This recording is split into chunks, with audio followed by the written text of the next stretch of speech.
Hi, this is Leslie, and you're listening to The Interview with Leslie Heaney. In this episode, I sit down with friend and incredible woman entrepreneur, Eleni Giannopoulos, who is the woman behind the great Eleni's cookies. Eleni started this business back in the mid-1990s, really just wanting to start a business. That was her initial goal, and she decided to do that by doing what she loves, which is baking. So with this dream and an old family recipe, she went on to launch this now nationally recognized and storied cookie brand called Eleni's. You may have seen Eleni's cookies, I'm sure you probably have, in grocery stores and specialty stores throughout the country. She has a huge celebrity cult following from everyone, from Oprah to Drew Barrymore to the Clooneys. But she's also really known for her custom baking projects. She's done everything from cookies for the White House for inaugurations, to the Oscars, to a replica of Elton John's country house for his birthday party. She's done art installations in apartments. I mean, the list goes on and on. Specialty cookies for HBO, for Game of Thrones, and The Sopranos. In this conversation, Eleni and I talk about how she got started, and we talk about a lot of the challenges and all the exciting opportunities that come along with being an entrepreneur. She shares incredible, amazing stories about her work, her custom work, her clients, and her process. This episode is an inspiring story of how one woman, with the support of her family and friends, went on to build an incredible brand and a career doing what she loves. With that, I'm so happy to introduce you to Eleni. Eleni, I'm so happy to see you. We met on a trip that a mutual friend organized to Cuba. I don't know, is it 8 years ago? It's like 2016 or 2000, something like that. I'm so excited to be here with you, and I cannot remember. It was an incredible trip.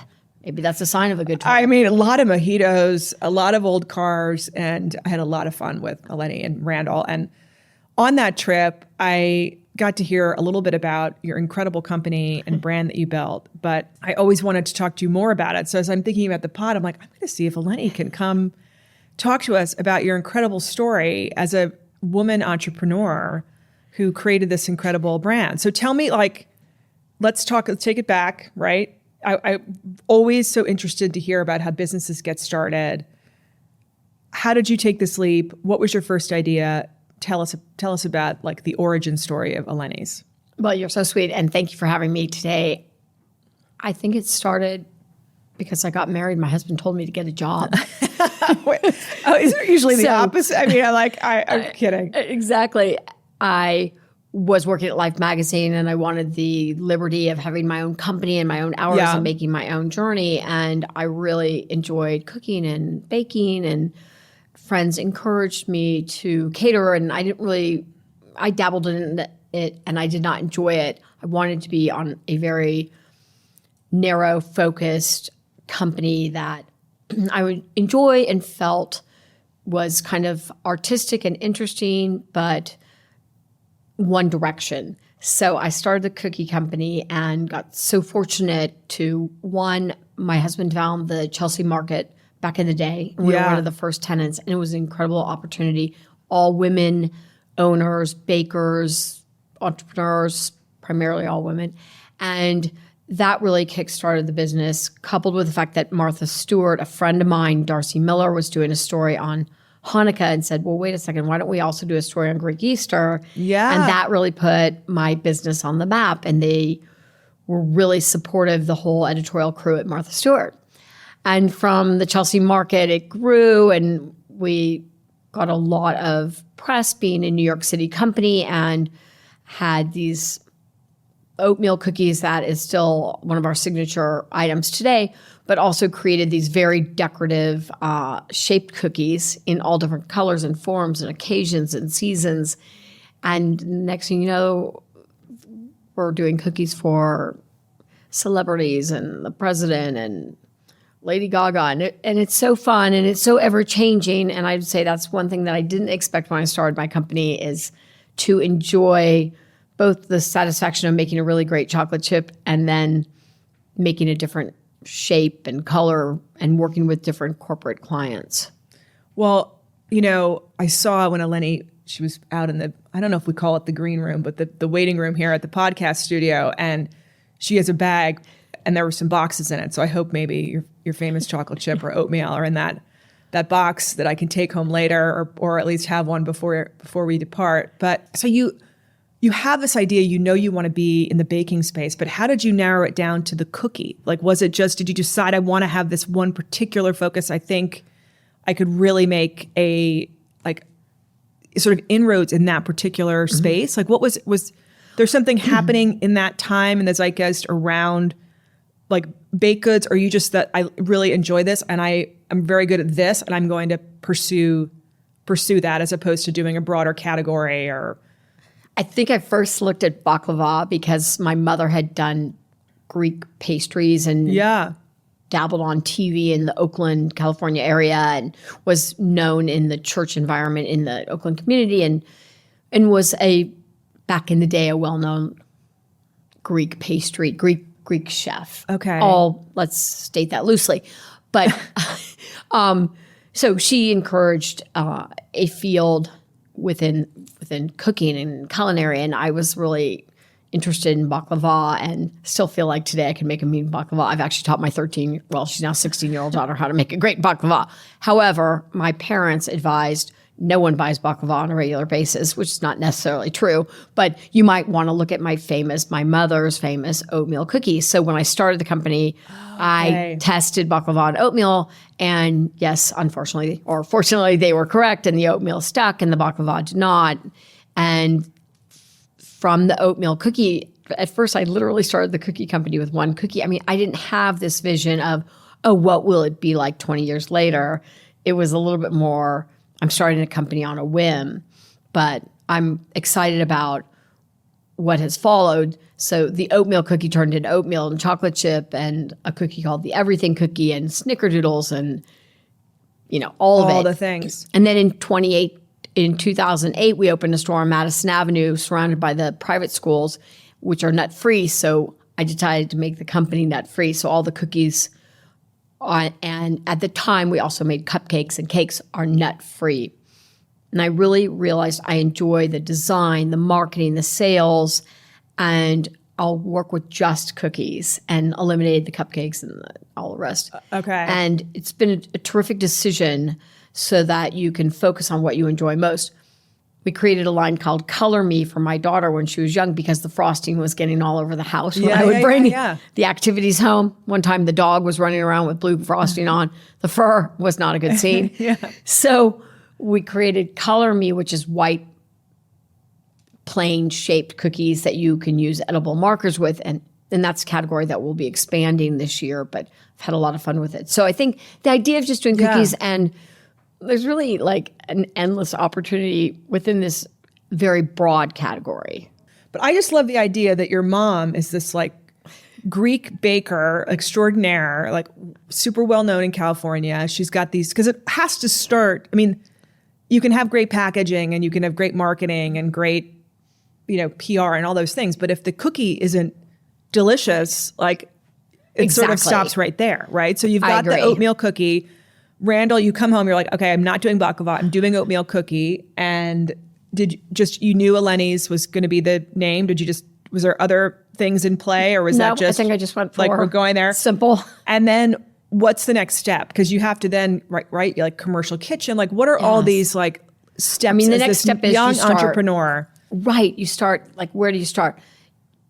You start with baking out of your home, and then somebody supported us at the Greek church, and the Greek community's been really supportive, and they still are today.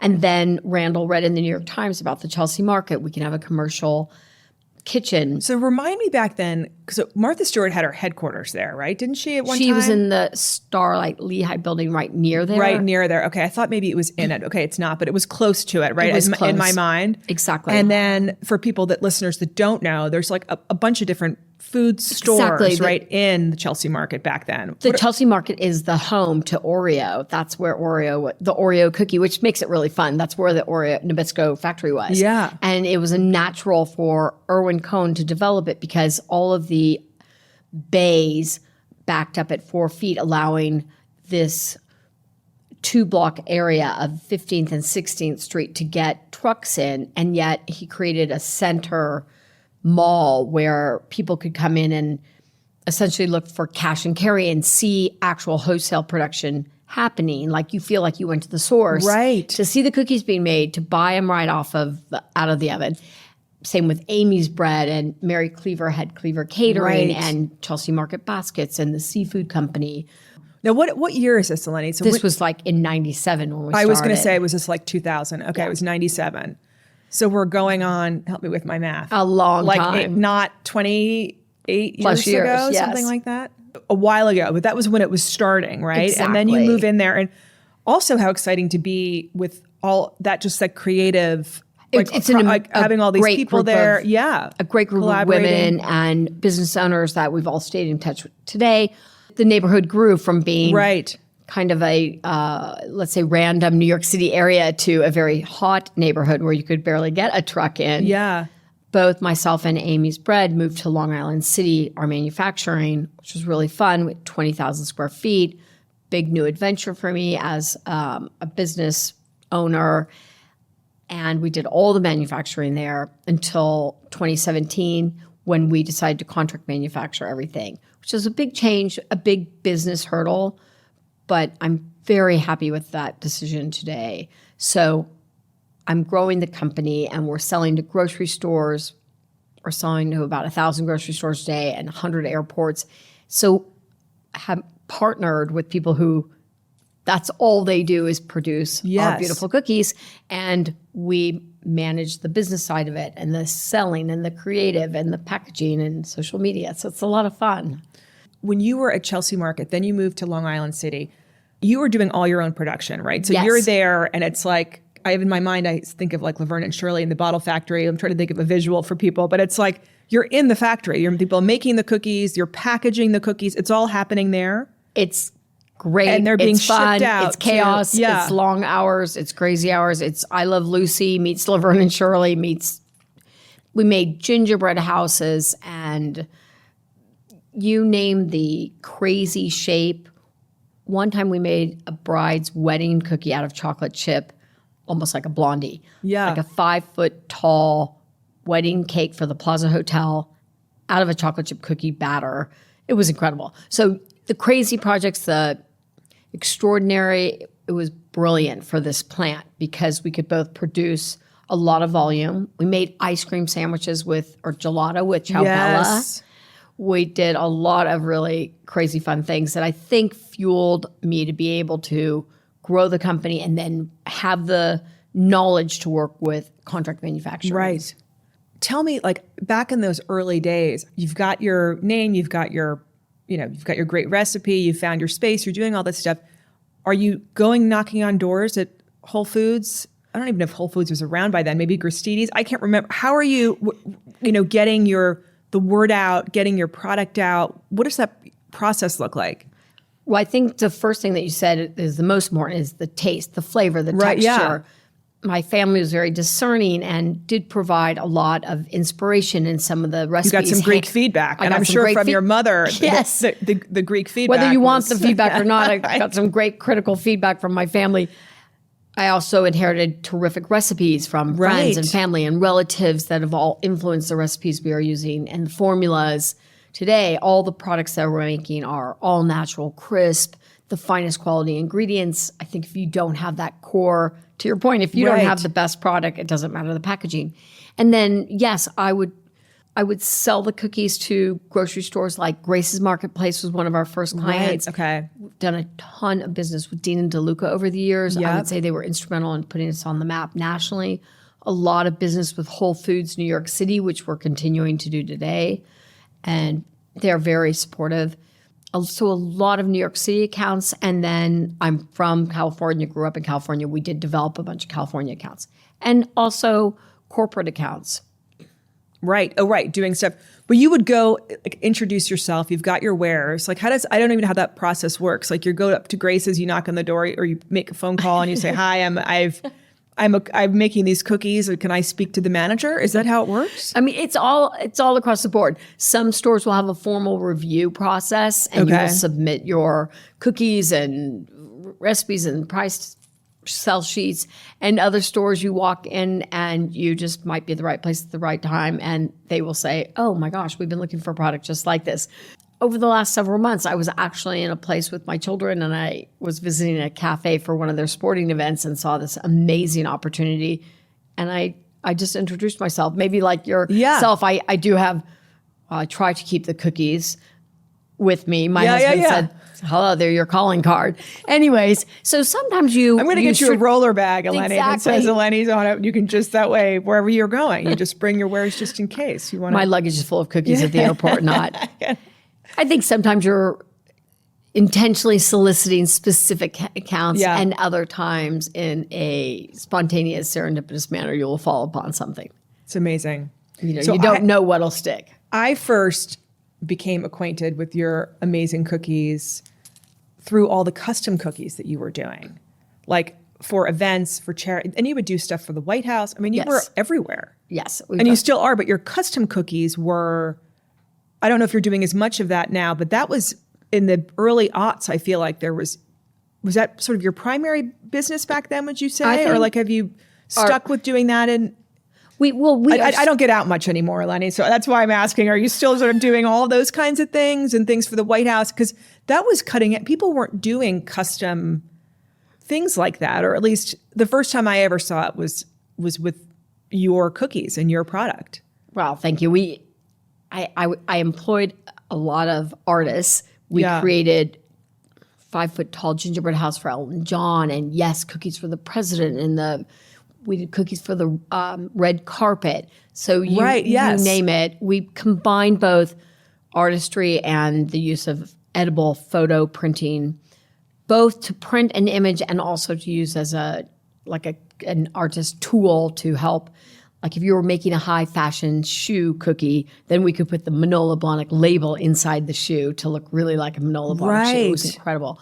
So in the past years, we've done a lot of couture work, which I would say, if you look at my company, it's almost like a fashion company where we've done a lot of couture, but we are focusing on our line to a bigger audience today.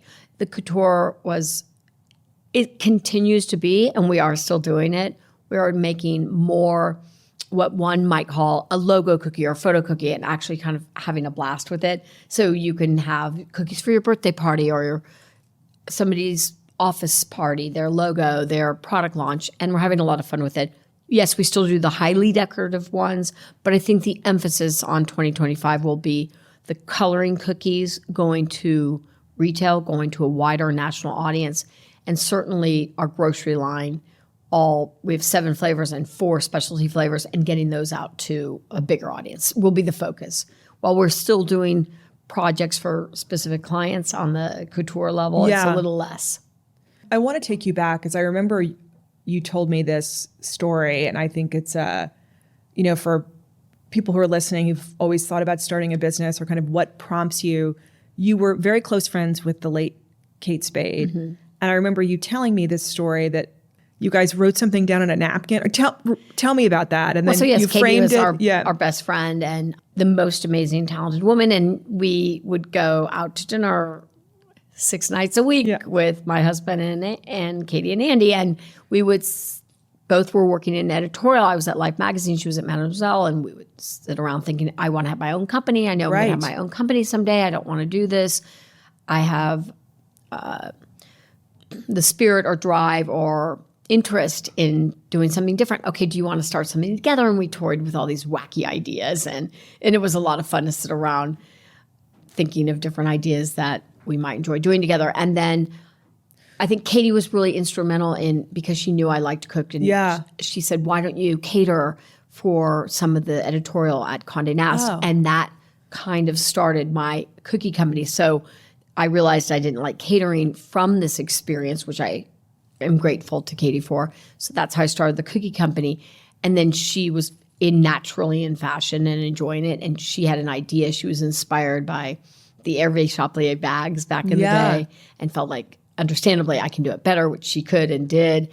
And it was really, we were both so supportive of each other's businesses. And actually, we did the cookies for all of her public appearances at Neiman Marcus and Bergdorf's and collaborated as much as we could, within two very different companies. But I think it was really great and certainly made our friendship even stronger, having this in common, that the challenges of owning your own companies. There's such a courage, right, involved in taking that step, right, of both of you working at magazines, wanting to work for yourselves, wanting to express yourselves creatively, and then actually going ahead and doing it. But didn't you write something on a cocktail napkin or something, and somebody has it framed in their bar? Either she has it at her house or you have it at your house? Oh, I think Katie and Annie must have it, yes. Yes. Okay. There's probably a lot of back envelope scribbles. Amazing. Today they might say, what were we thinking? Yeah, exactly. Like, what? When did that all happen? For people who are listening, who are like thinking about those same things themselves, about starting their own business, what should people be thinking about? What's your advice to those people who are kind of thinking of leaving their Mademoiselle or their life and going out and starting their own thing? I think you have to do some soul searching. You have to understand if it is a lot of work, and it's scary, and it's exhausting, and it's fun. The highlight from my career so far is the people I've met. I would never have met such an interesting, diverse group of individuals, corporations, and traveled to so many different locations, even sitting here with you today. Yeah. Because of the cookie company. I think if Katie were sitting here next to me, we would say together, it's challenging, difficult, fun. You have to be willing to give up, certain things to grow your business. If I were, my son wants to be an entrepreneur. He's almost 18. So I sit here telling him what, actually I talked to even my niece about this, who's 30. Why do you want to do it? What makes your company unique? Right. Where do you want to be in 5 years and 10 years? And how will you get there? Why do you think this path in this company will get you there? I would say to people, encourage them to not just think about their idea, but what are you going to do with the idea? The world's changing fast. How will it evolve? How will you evolve? And do you have a supportive community around you? I can remember days where I would have my parents and family. I put my kids to work at one point. You need the support both emotionally and financially if you're going to start a company. You need to think about that. Who's going to be there to pick you up when you're down, or to understand that you're not making dinner tonight, or you're not picking up the kids, or in our cases, okay, you're having a baby and going right back to work. So there's some challenges for sure. And I would say, I look back, my company probably could have grown faster and bigger, but I also raised 2 kids and 2 puppies. Yeah. And life gets in the way sometimes, but it's all good. But there is such satisfaction, right, in having this thing that you created, and that has kind of, you sort of revolutionized that space. Okay, you mentioned Elton John's gingerbread house. Yes. Tell me, what other crazy requests that you had, or what was maybe the most challenging, cookie assignment that you had? Okay, so some of the wildest projects, certainly the Plaza wedding cake, because I felt so responsible for someone's wedding cake. Yes, I didn't think about that. And we went through trials and transportation tests, and it was very fun for the entire bakery. I have to say, we were really into it.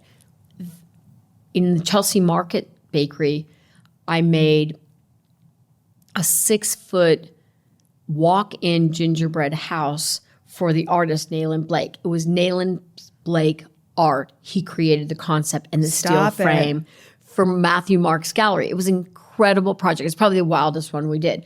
So he commissioned my bakery to make the gingerbread squares that filled his steel frame. So when you went to the Matthew Mark's gallery in Chelsea, you walked into a gingerbread house. You could walk in, there could be 5 people in the house at any given time, let's say, and the entire gallery smelled of ginger. It was so fun. And then it was purchased by an art collector in Los Angeles. Stop it. We remade all the tiles and shipped to LA. It was so fun. I would never have dreamed I could start a cookie company and then work for Nayland on a commission of a unique project. But then he asked if I would tile his mother's bedroom for a project with Nest magazine to see if you dream better with ginger. So Nayland brought in I can't remember the name of this wallpaper installer who had obviously quite the reputation. And we installed ginger wallpaper panels all over her bedroom on the Upper West Side. The entire... Are they edible? I mean, yes, they were. So is it just like They were like 12-inch by 12-inch gingerbread tiles that we had to transport to this Upper West Side apartment. But is she just sitting in the tub and she's like, I've had a long day, and she leans over and she cracks one off? I mean, is it like a permanent... Maybe she's in bed and says, I think I'll have breakfast right now, and grabs one. I mean, we have a rat problem in New York. I'm thinking like, That's what I'm thinking about too. I would not want gingerbread in my house to that extent. And then Nan Golden photographed it and gave us the photograph. Wow. So we have the photograph in our kitchen, awesome. Ironically, today. What was your first phone call, though, for the first like commission, or like one of these commissions you did for the White House and things, where you're just like, gosh, this is just, I thought I was going to be making my cookies and distributing them. I never thought I would be making these kind of specialty things for these incredible institutions. And, what was that like? I have to say, it's so fun. Like watching our cookies come down the red carpet. Leonardo DiCaprio literally he didn't have the cookie on the carpet, but they were photographed right before, after walking down, and being able to see, get all caught up in the moment of the Oscars and the weeks leading up to it. What did you do? Did you do the statue? We have an artist who is on our staff who illustrates the nominees. So we own the rights to the work. Stop it. And we would then put all this glittery sugar, and they were like very glam. And then we did these gift boxes about the best picture with these little icons where you kind of had to guess like why there would be this cookie or that cookie, what picture did it represent. It was really fun. I mean, it was kind of inspired because my husband and I would have people over for the Oscars, and we're kind of competitive. Yeah. It was almost like the Sopranos. We also did cookies for the Sopranos. Now, what did Sex in the City. What did that look like? Did you do Game of Thrones? Photo? Yes, we had photos of all the characters, and I've seen we did get some like bada bing, bing type of phone calls, and it was an interesting experience. No. It was very interesting. Wow. I kind of want to learn. Wait, from people in that community, all sorts of communities. Wow. But I mean community, I mean the mob community. Yes, it was very interesting. I'll leave it at that. Yes. So I would say poor Eleni, she's like, I actually don't want to get whacked. I'm not going to give you the full scoop. Okay, so you got phone calls on Suffice to say, HBO asked us to stop selling those cookies, which is kind of fun. And then we went on to be selling a whole collaboration with Sex and the City and Game of Thrones. We did a great collaboration with HBO. Oh my God. So, well, I mean, how could you? I had a Game of Thrones dinner party for the last episode. This is up in Millbrook. And I had like all the flags from all the houses were down the table. We had cutouts of Tyrion with the arrow that it was just like, that show was just, so what did you do for them? Did you do?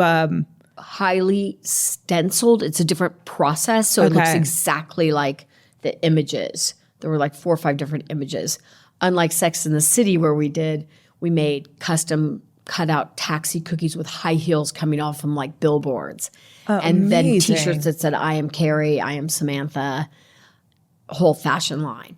Today, we're doing much more innocent work. We're working on we have a license agreement with Eloise at the Plaza, which is really fun. And we're actually collaborating with Yoy Toy and Rachel Riley. Rachel Riley does beautiful clothing for children. Yes, for like the Royals kids and all the rest. And so actually, we all have the license to Eloise at the Plaza, but the 3 of us are women owners, and we're collaborating together for a line with the toys, the books, the clothes. It's really fun. We've had a great time.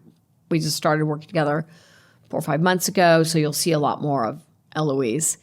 We also are the license for Chicka Chicka Boom Boom, and we'll be coming out with a product line of the letter cookies. Yes. Working with Simon & Schuster on that. And it's really fun. I mean, it's a children's classic. Yes. And I'm kind of excited. I still have bookshelves of my children's books, and we're having a good time revisiting it. Oh, that's like it's a different chapter in the cookie world. Well, you talk to people who have these in different fields, or I do, and my new gig here as a podcaster, and just it's so interesting to me in this space that you're in, just how many different directions you can go in and how creative you can be. It's really fun. It's so fun listening to Chicka Chicka Boom Boom. I would never have thought of it. But now that you mention it, it's brilliant. It makes perfect sense. Okay. So you mentioned that in 2017, so you went from Long Island City to contracting out your manufacturing. Was that decision just based on like your growth? Was it just, because I guess the manufacturing process is in and of itself a whole other type of business to manage. It's true. It's a lot. I've learned a lot. We were managing a 20,000 square foot plan. The rent was going up every year in Long Island City. Yeah. The payroll was going up. Yeah. The wages in New York City. And it just felt like the right decision. Like, okay, find colleagues, partners who have the same drive for the best cookie. Make sure, that was my concern, is that the cookies are as amazing as they are coming out of the factory that I'm physically working at every day. And with a lot of work, we found the right people, and it's been really successful. I think for two reasons. One, it's allowing me to grow the company in a bigger way. Yep. And it's allowing me to have quality time with my family. Yep. So I'm working equally hard, but I'm not at a factory 20 minutes from my kids. Right. As they're in high school. Right. You're not managing the logistical piece. You're doing the part of expanding your brand and the creative and all of that. Now, for these custom projects that you're mentioning, does that all happen at a contract?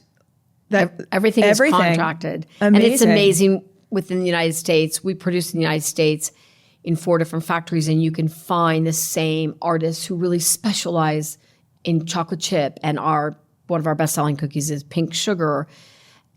You can find the right factory that is all natural, nut-free, kosher, and this is what they make. And we go through trial after trial to make sure the cookie is perfect and crisp and everything that you would want. Yes. And light and airy, and the packaging is perfect. And then a different factory specializes in the shapes and the rolling and the sugar dough and the icing.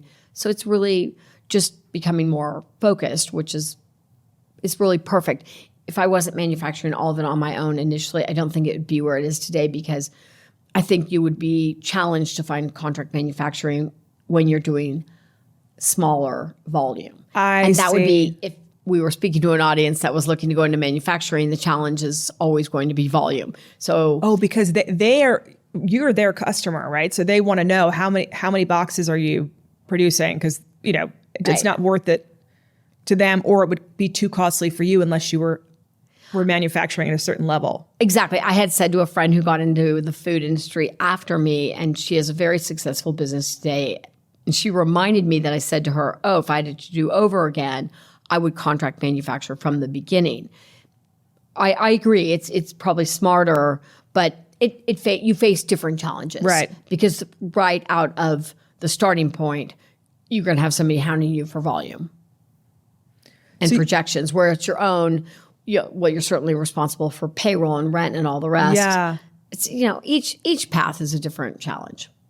But you were talking about earlier, you mentioned, you expanded from Chelsea Market, then you opened a store on the Upper East Side, kind of near all the stores, and you had to pivot your recipe slightly to make it allergy-free. There's been a lot, I feel like, I don't know, in the past 10 years, having products that are gluten-free and are allergy-free is much more, that is just sort of expected now, right? For people that are in baked goods to offer a lot of different options because people have so many dietary restrictions. Right. I love that we are a better for you cookie. That's the new language, or that's the language of today. It's a better for you cookie, but it naturally is a better for you cookie because it is light. Our pink sugar birthday chocolate chip, they're all under 50 calories a cookie. They taste, I keep using the word light, but they do taste, well, I look forward to you tasting them after our conversation. Well, I was going to stop you and say, I remember you gave me some for Christmas a few years back, and they were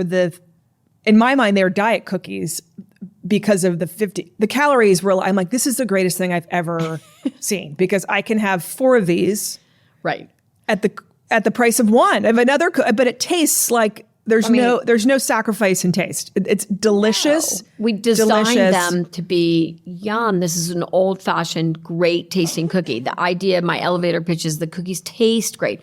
And then, oh, by the way, they're nut-free, kosher, and light and low in calorie.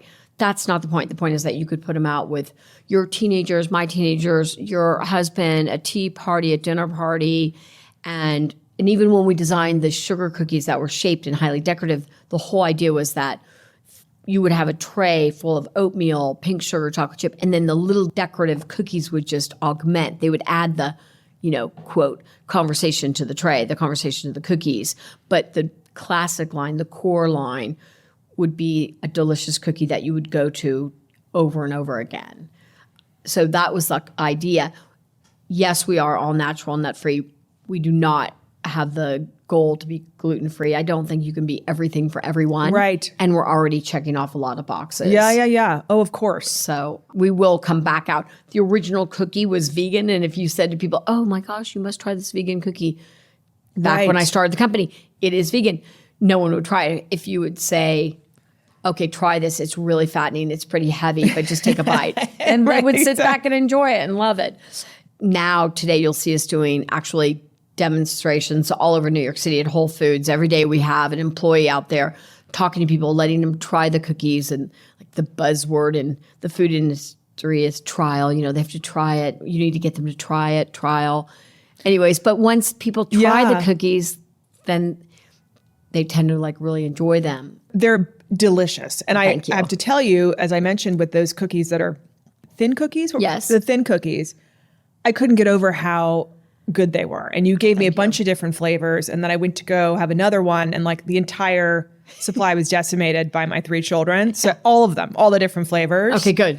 But you are so right. It's so great to have that. Not only does it taste great, but that you don't even have to worry about with kids being around, the allergy piece and the nut piece is just sort of off the table.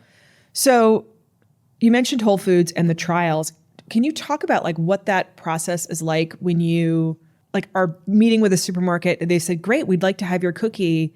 You have to figure out where it goes in the aisle and how does that work? And I've learned a lot. We have a terrific broker, a national brokerage firm that works for us that's been very instrumental in helping. So there are firms that help negotiate or speak to the grocery stores. Really about placement, category, all that stuff. stuff. It's so interesting. Everything is planogrammed. Everything you see on the shelf, there's a chart, there's a place, there's a purpose, there's a price. Yeah. Nothing is random except for the small mom and pop stores that are still and always will be very important to our business.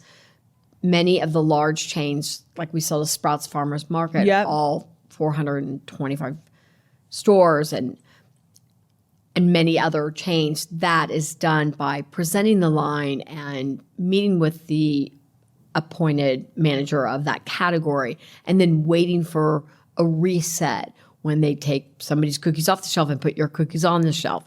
And there are different strategies. Once it's on the shelf, how do you get somebody to look at it and try it? Because you have about 2 seconds when somebody walks by that aisle. So I'd say it's been really interesting. I have learned a lot. We're having fun with it. We're seeing success with it on the grocery store shelf and on the airport shelves. And it's challenging, but it's rewarding. Well, it's fun learning. Oh, great. Here's the velocity that we're pulling in this week. Yeah. Within the natural category, though, I'm happy to tell you our sales were up, or we moved within the natural category of cookies about 200%. It was like a 200% increase. So it was really exciting to see where we register within the cookie space within natural grocery in the United States. So I was going to ask you that. So the grocery stores, let's say you're meeting with the Sprouts and you're like, here's my line of 7 different types of cookie. It's with 7 that you mentioned, and they're going to buy the whole line. They want to try everything out. Then they discover there's 4 flavors that seem to be the most popular. They then adjust their order based on that, based on their volume. Yes. Okay. So we might say for us, our lemon, birthday, and pink sugar are outselling almost everything but chocolate chip. But in New York City, the butterscotch is selling the most. So you adjust it. You look at the marketplace. Right. There are certain areas in the South where the ginger's doing really well. I was going to say it's been interesting for me to move from New York to Nashville because I just see different types of foods are more popular or more present than others. It's just interesting. By region, you probably are getting different orders, and every area is different. Every grocery store market is different. They all have a different angle. But it's fun looking at them on the shelf. For example, our pink, red, and yellow pop really well off the shelf. And then other cookies like the oatmeal, butterscotch, and chocolate chip. So, we're obviously really looking at the colors and the ways. Right. Where it is, you obviously want it to be at eye level. Yes. Now, that's a negotiation with the broker, or that's something that... The stores usually support it, and the stores are really supportive of new brands going in. They know it needs the visibility more than likely, and I found that to be pretty terrific. You're not going to find the product on the bottom shelf, which is where you do not want to be. Right. I used to make, apparently it's discontinued, Nabisco stopped making it, but an icebox cake with these black wafers. They don't make the chocolate wafers, the plain chocolate wafers anymore. And whenever I'd have to go look for them, I'd find someone in the grocery store and it'd be like bottom, in the that's probably why Nabisco doesn't make them anymore. Exactly. There are, but so you want to be kind of where you're in a spot, and it kind of, I'm sure it's chicken and egg, right? Yes, as you're selling, you're there. Okay, so for people that are thinking about, this is broadly speaking, not specific to cookies necessarily, but whatever you think would be, is your answer. But do's and don'ts of starting a business, being your own boss. Okay, lots of do's and don'ts. Yeah. That's a great question. That's a broad question. I think that's a broad question. I think if you are working from home, wherever you're working, if it's the kitchen table or your desk, or today people work so casually, wherever that place is and that time frame is, that's your work. Do not combine, I think I'll just run out and get a cup of coffee, throw in a load of laundry. Yes. Don't. Make it like it's your job. You're going to your job. Because if you don't have a boss and you're starting the company, it's just you.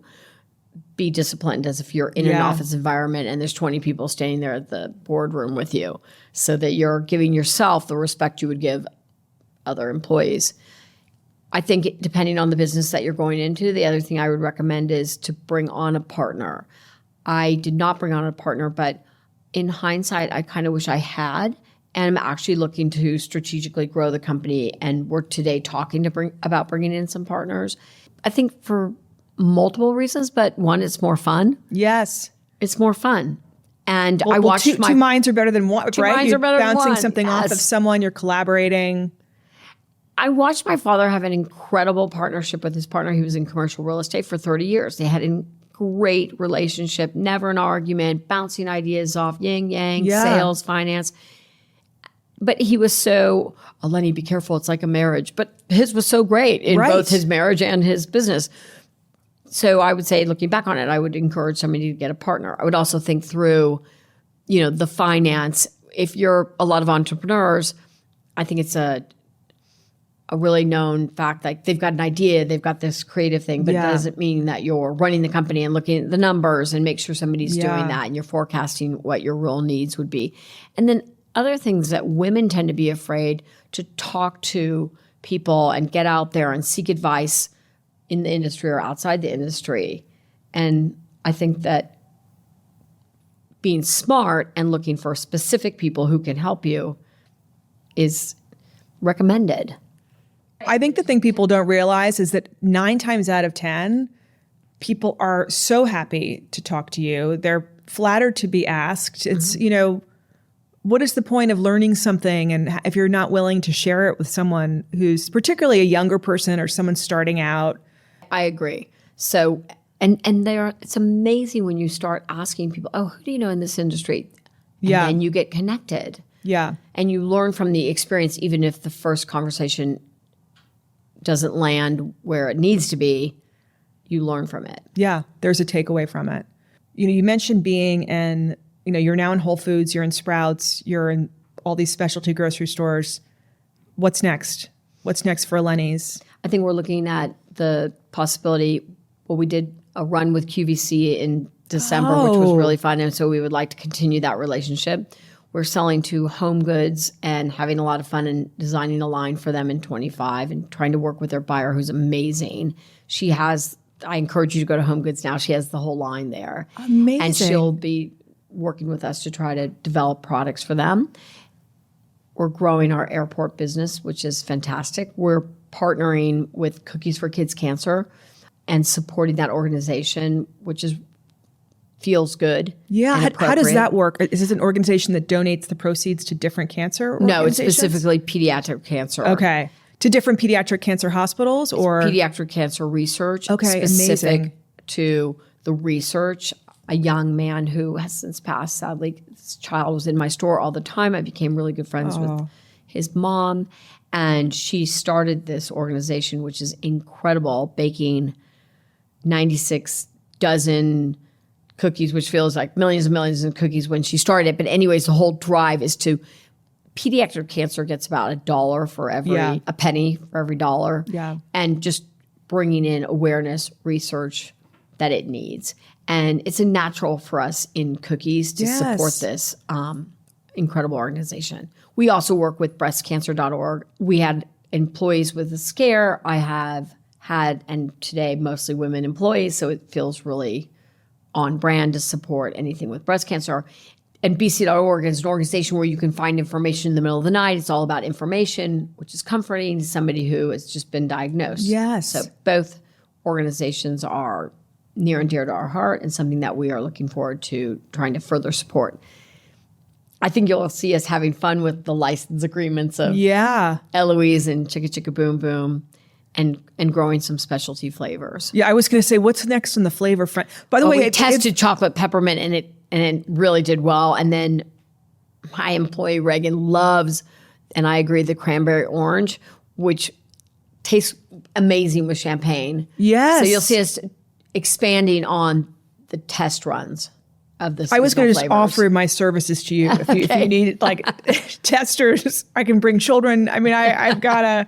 We'll be sending you a truckload. Yeah, exactly. I mean, when I got my goodie package from you, I was like, a few years ago, I'm like, oh my God, this is the greatest, But I can't wait to see what 2025 brings in the next few years. I'm so happy to see you. Thank you so much for coming and talking to me and to my listeners, not only about your incredible company itself, but just broadly about what it's like to be an entrepreneur and a women business owner. And well, thank you so much for having me. And it's so supportive. Of course, you're a woman here helping me. And I think that would be my driving thank you to all the women that have really gone out of their way over the years to help me out, which is so fun.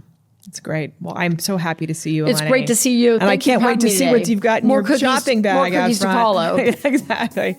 Thank you so much. That brings us to the end of this episode of The Interview. A big, big thank you to Eleni for joining. And as always, thank you all again for listening. If you enjoyed this episode, please rate or review us on Apple Podcasts or Spotify or wherever you get your podcasts. We release a new episode every Wednesday.